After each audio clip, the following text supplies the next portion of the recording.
તો કડેલાટી કરીને કળજુગ આવ્યો, ધરારથી ધર્મને મારવા ધાવ્યો. હા, આજે બે ભેરું ભેરું આવેલું જાય, જો સમાંતર આવેલું જાય. ધર્મની કથાઓ એવડી થાય, પારાયણો એવડી થાય, યજ્ઞો એવડા થાય, મંદિરો એવડા બને, મૂર્તિ પ્રતિષ્ઠાઓ એવડી થાય.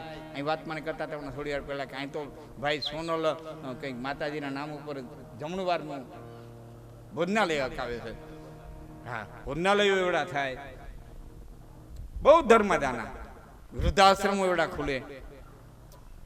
એ વધતું જાય છે. અને વેરા વેરા પાછા આપણે જોઈએ છીએ ધર્મને નામે કાંડે એવડા થાય. હા, ઉબાડા સડે બે સમાંતર આવેલો છે. આનું નામ કળજુગ. તમે નક્કી ન કરી શકો હારું કોણ ને હા હતું કોણ. ઈ મહામાયાની માયા. તો કડેલાટી કરીને કળજુગ આવ્યો, ધરાથી ધર્મને મારવા ધાર્યો, ચોર લફંગાને સૈન્યમાં લાવ્યો. કળજુગના સૈનિકો કોણ છે? ચોર, લફંગા, લૂંટારા, ધોતારા, આ સૈન્ય છે એનું. હા, હોતા હોય ને લઈ જાય એને ચોર કહેવાય, મારીને લઈ જાય ને લૂંટારો કહેવાય. પણ આપણે જોતા હોય, દેખતા હોય ને છતાં લઈ જાય એને ધોતારો કહેવાય. આપણને ખબર છે કે લઈ જાય છે તોય લઈ જવા દઈ. હા, આ જાહેરાત વાળા શું કરે? મારી જ છે ને જાહેરાત જ હતું રાવણની. એ હોનાના ઢીમ થોડા હોય, એ એડવર્ટાઈઝ હતી. મારી વાત તમને સમજાય તો આ જાહેરાત વાળા એ જ કરે. હા, તમારી પાસે આવે તમે આ કાર્ડ કઢાવો, આ આટલું ના એટલું ના એટલું ઘણું બધું આપણને એમાં ભોળવી દે. પછી એવું કંઈ હોતું નથી. તો આ ધુતારા, અને ખાસ કરીને ધુતારા હાથમાં બહુ આપણે તો ન આવી, પણ લોભિયા હોય ને આવી જાય, કારણ કે લોભિયાનો સહારો છે. હા, જે ગામમાં લોભિયા હોય ને ધુતારા ભીખે ન મરે, એ 100%ની વાત છે. કારણ કે લોભ બીવડાવે. લોભ છે ને એ અંદરથી, જે લોભિયો હોય ને એ અંદરથી ખાલી હોય. ખાલી રિવોલ્વર હોય ને એમાં 2 જણા બીતા હોય, જેની પાસે હોય એ બીતો હોય, હામાવાળો તો બીતો હોય, જેની પાસે હોય એ બીતો. એને ખબર હોય કે આમાં કાંઈ નથી. લોભિયાને ખબર હોય ખરતા ખૂટી જશે, એ તો મૂર્ખ મનનો વેમ. બાકી દાતા કે મારે દેવું ઘટે, આ બધું કાલ હશે કે કેમ, એ તો ખરતા ખૂટી જશે. અમુક તો એટલી હૈદે લોભિયા હોય કે એના ફળિયામાં ચોખાના દાણા પડ્યા હોય ને તો ચકલા નેવે બેઠા બેઠા વાતો કરતા મરી ગયા. પકડવા હાટથી નહીં નાખ્યા હોય ને તેકના હેઠા ન ઉતરે. એને વિશ્વાસ ન હોય કે આના ફળિયામાં ચોખા હોય.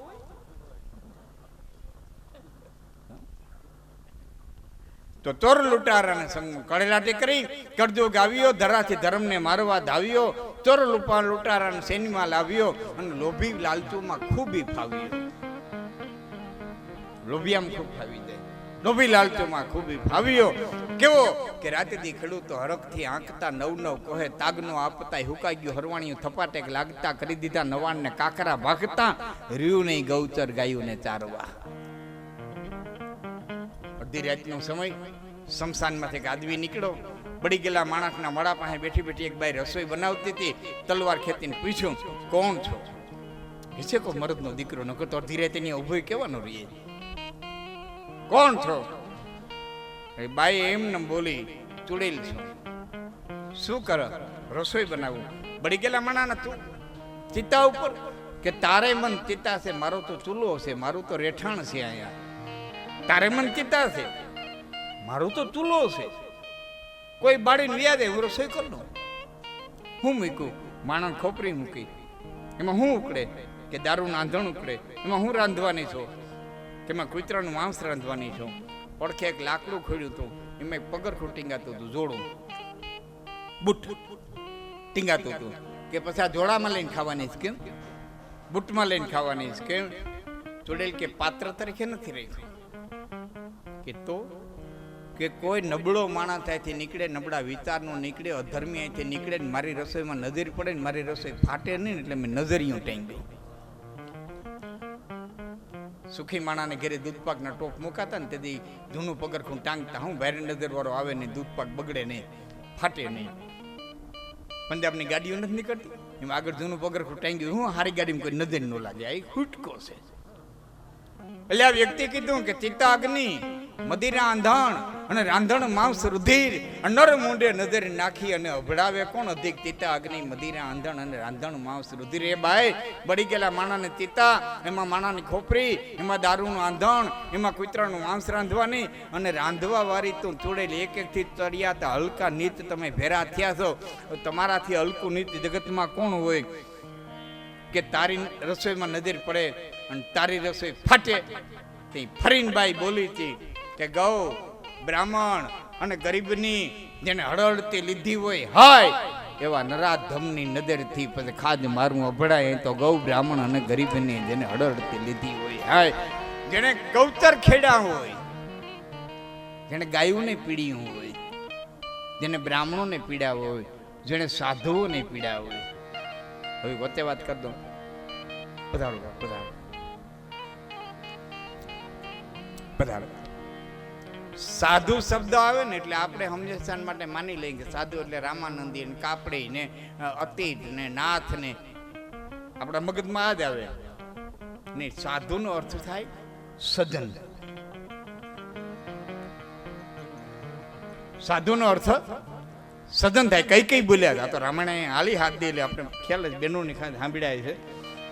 કઈ કઈ બોલ્યા છે એ રામ સાધુ તુમ સાધુ સયાને એ રામ માતુ ભલે ભાતિ પહેચાને રામ સાધુ તુમ સાધુ સયાના. દશરથે કીધું કઈ કઈ રામે તારું હું બગાડ્યું, કૌશલ્ય તારું હું બગાડ્યું. કઈ કઈ પેલા રામ સાધુ તુમ સાધુ સયાના. રામે સાધુ છે, રામની માય સાધુ છે અને તમે સાધુ છો. હું ક્યાં કોઈનો વાંક કાઢું? મેં કીધું રામ નબળા છે, મેં કીધું કૌશલ્યાનો વાંક છે, મેં કીધું તમારો વાંક છે. મહારાજ રામવાડી કડીનો રમાડેલો છે. તમને ચોરીના તારેટા ફરા ફરીને આવીશું અને કૌશલ્યાને યારે મેં જિંદગી કાઢી છે. મારે ત્રણમાંથી એકેયના સર્ટિફિકેટની જરૂર નથી. મારે માગવાનું હતું એ માગી લીધું. તમારે આપવું ન આપવું એ તમારી મરજીની વાત છે. તમે નું બે છે, ત્રીજું કોઈ છે નહીં. આ કોઈ ત્રીજું છે નહીં સાંભળવાનું. તમે નું બે છે, ના પાડી દો તમે છૂટા, હું છૂટી કહી દો નથી દેવા. પણ એટલું યાદ રાખજે રઘુકુલ રીત સદા ચલે આઈ પ્રાણ જાય પર બચન ન જાય. અને મહારાજા દશરથ કીધું કઈ કઈ મને એવી ખબર હોત કે તમે આવા ભયંકર વરદાન માગે તો હું તને વરદાન ન દે. એટલે ખડખડ ખડખડ દાંત કાઢીને મહારાણી કઈ કે એ મહારાજા દશરથ વરદાન આપતા પહેલા વિચારવાની જરૂર હતી. આ વરદાન આપતા પહેલા વિચારવાની જરૂર હતી. માથે રામના સોગન ખાતા પહેલા વિચારવાની જરૂર હતી. અને મારા તમારે એ વિચારવાની જરૂર હતી કે હું કેને વરદાન માગવાનું કહું. હું કઈ કઈ દેશની રાજપુત્રી અને અયોધ્યાની મહારાણી. મારા દશરથ તારે વિચારવું તો કે કઈ કઈ માગ છે નહીં માગ છે તેથી કલાબા તોડી નાખે એવું માગ છે. તને એમ હતું મુઠ્ઠી એક ચવાણું માગવાની હતી. આમાં યુવાન મિત્રોને એમ થાય કે કદાચ લાખણ થી તામાન તામા બોલી જાય. તામાન તામ નથી બોલી જતો. તુલસી લખ્યું છે કે સત્ય સરા હું કહેવું બરુદેના માગહી જાનહી લેહી ચબેના માગહી જાનહી લેહી ચબેના. તેના માગવાની હતી. માં નહીં જા નહીં લેહી ચબેના. મુઠ્ઠી એક ચવાણું માગવાની હતી. એક વરદાન માં એક હારો હાડલો લઈ આવી ગયો ને એક વરદાન માં 1.5 તોલાનો દોરો કરાવી દો. મારે શું ઘટતું? મારી પાસે હું નહોતું. મહારાજ હવે સાંભળજો મારે બે તો પાય કેવી છે. કઈ કઈ કેટલા કઠોર થયા. એક વાત બીજી કરી દઉં. માની છે એવા કઈ કઈ હતા નહીં, કઠોર થયા છે. જો કઈ કઈ માની એટલા પેટના પાપી હોય ને તો ભરત જેવો દીકરો ઉદરમાંથી જન્મે નહીં. કઈ કઈની ગણતરી જ આખી જુદી હતી. મારે એની કઠોરતાની બે તો પાય કેવી છે. મહારાજ દશરથ બે કામ કોઈ દી એકારે ન થાય. એ દુઈ કી એક સાથ હોય ભુવાલા એ હસી બઠ ઠાઈ ફુલાવો હું ગાલા હસી ઠાઈ ફુલાવો હું ગાલા. હે મહારાજ, ગાલ ફુલાવવા અને દાંત કાઢવા બે કામ એકારે ન થાય. ગાલ ફુલાવવા અને દાંત કાઢવા બે કામ એકારે ન થાય. લોભિયું થવું અને દાની કેવડાવવું બે કામ એકારે ન થાય. કામી થવું અને નિષ્કલંકી કેવડાવવું બે કામ એકારે ન થાય. અયોધ્યાની બજારમાં બેમાંથી એક જ કામ હવારે થાય. બેમાંથી એક જ કામ થાય.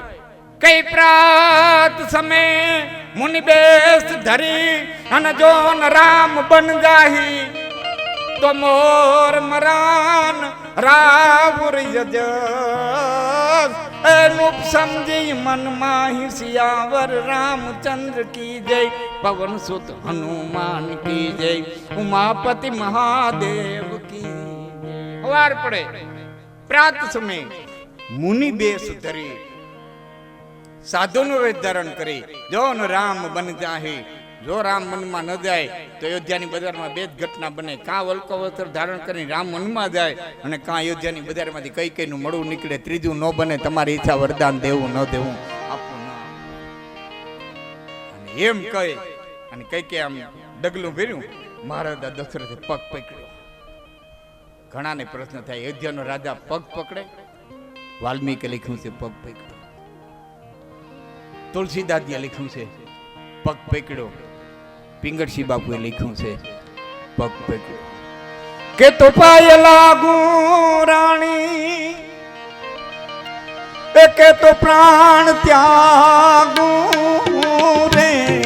કે તો પાય લાગુ રાણી કે તો પ્રાણ ત્યાગુ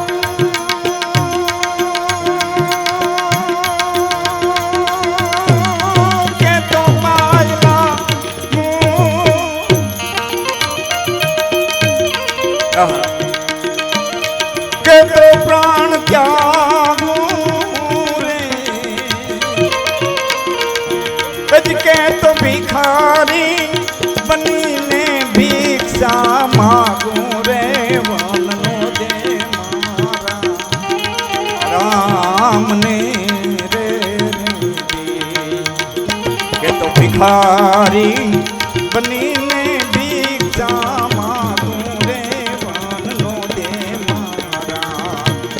રામને રે.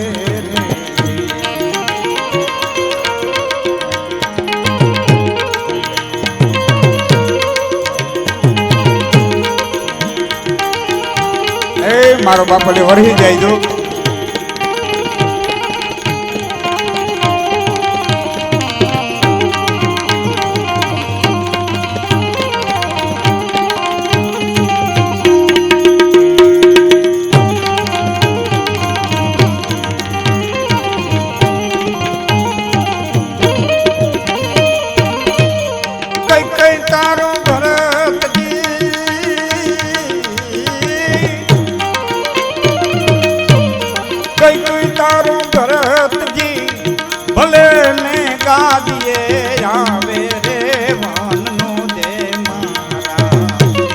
રામને રે તારા મનમાં આવે તે બીજું માગ લે રે. વનનો જે મારા રામને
અયોધ્યા તમારું બીજું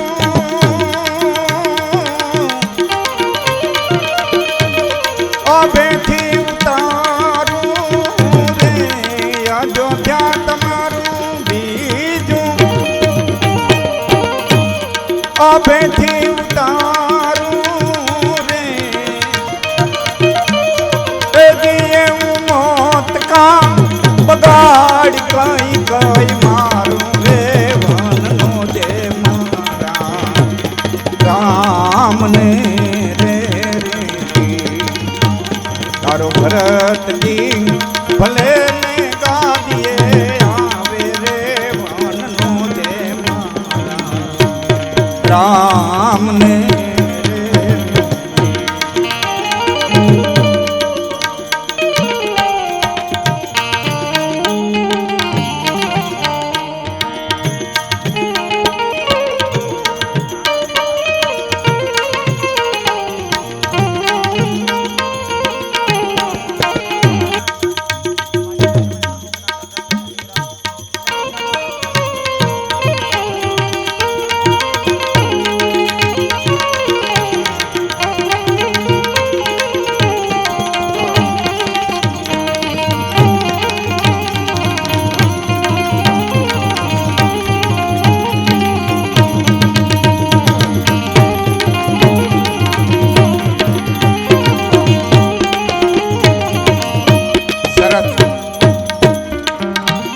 શ્યામભાઈ મને યાદી અપાવી સ્વર્ગત પુંછી બાપા એમનો આ બદન એમનું સ્પેશિયલ હતું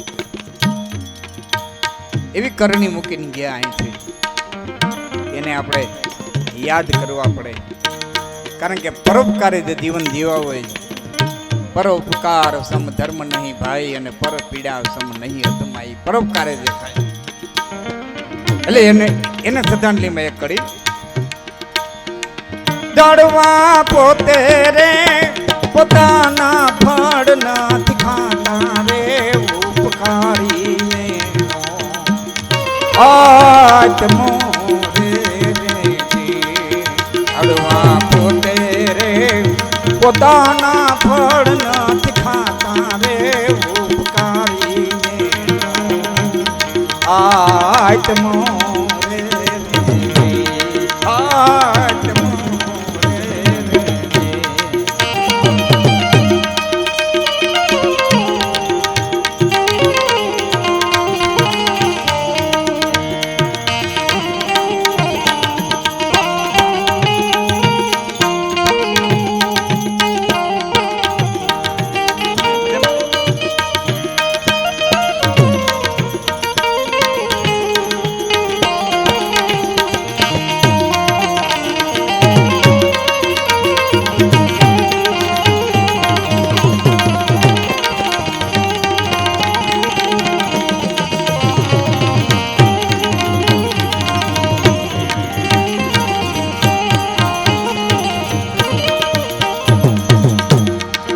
વનમાં વિચરતી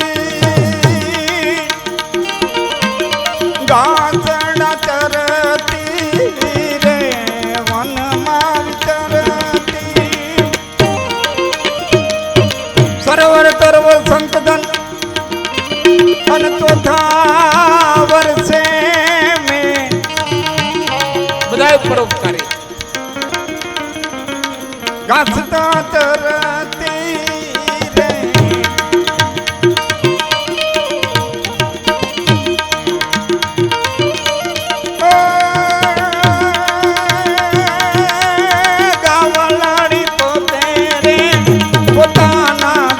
નથી પીતી રે ઉપકારી આત્મો રે તારો ભરતજી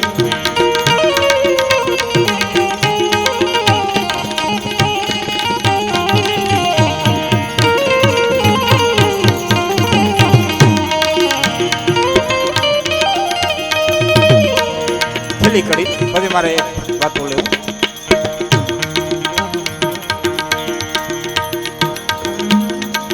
અવિચારી ના ગણ કાઢી હું ફાડે હું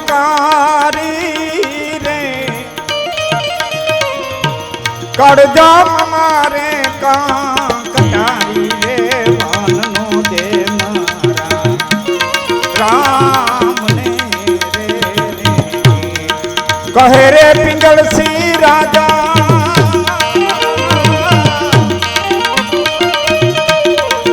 સમજાવે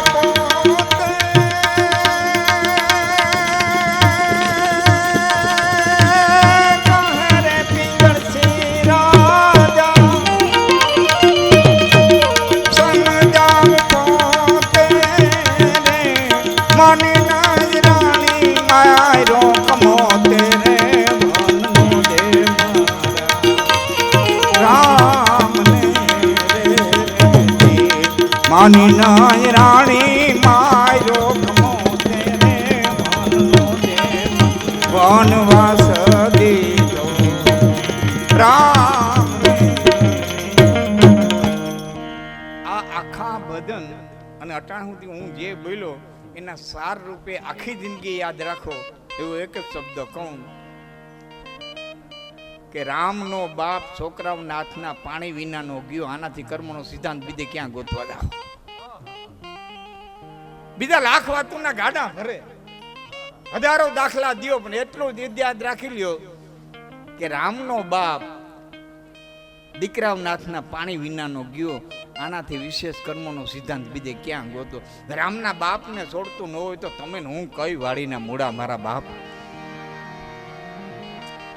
એટલે મેં હાવ સ્ટાર્ટિંગમાં કીધું હતું, બે વસ્તુ ધ્યાન રાખો, એક પોતાની કુળદેવીને યાદ રાખો અને એક પોતાના કર્મને યાદ રાખો.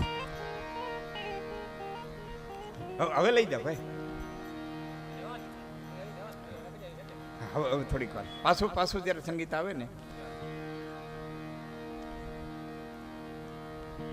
વાત આપણી હાલતી હતી કે ધરાથી ધર્મને મારવા ધાવ્યો, થોર લફંગાન થેનમાં લાવ્યો, લોભી લાચોમાં ખૂબી ફાવ્યો, રહ્યું ને ગૌતર ગાયું ને તારવા, ધ્રોળજે કૃષ્ણ હવે તો તારવા, રાજા મીંડા છે રયતને મારવા, તો કેને દે પ્રદાને ધણી હવે ધારવા. રાજા મીંડા છે રયતને મારવા, તો કેને દે પ્રદાને ધણી હવે ધારવા, છતે દે અંધારા ઘોર છે રાજમાં. કોકે પૂછ્યું તો કે એક ભાઈને કે હુરજ નારાયણ વિગા પાસે રાતનું અંધારું જાય ક્યાંય? કે સરકારી ઓફિસોમાં. હાઈ ટેબલ ખાલી પીડ્યા હોય. હવે તો ઘણું પારદર્શક થઈ ગયું છે કે અંગૂઠા લગાવે છે ને ચહેરા જોવે છે ને એટલે વાંધો નથી આવતો. છતે દી અંધારા ઘોર છે રાજમાં, ધતિંગ વિધા છે ધર્મના નાજમાં. એવા આવ્યા. હા, એક માઇતમાં બપોરે ત્યારે લીમડામાં તેડાતા. કોકે કીધું માઇતમાં ધોમ તડકા ના હું લીમડે તેડાય? કે 3 દીથી આવ્યો, કોઈ દર્શન કરવા આવતો નથી, ગામને દર્શન દેવા તેડ્યો. થતેદી અંધારા ઘોર છે રાજમાં, અહીં સૌ પડ્યા છે સ્વાર્થના કાજમાં. માણા હવારે ઉઠે નથી, હાંદે હુએ ત્યાં સુધી પૈસાથી છેટો જાતો જ નથી, એની બાજુ જ ઘુમરા મારી રાખે આજુબાજુ. આનાથી દૂર જ નથી જતો. ભગવાન તને હું માયા મૂકી છે, હા ગજબની છે તાકાત.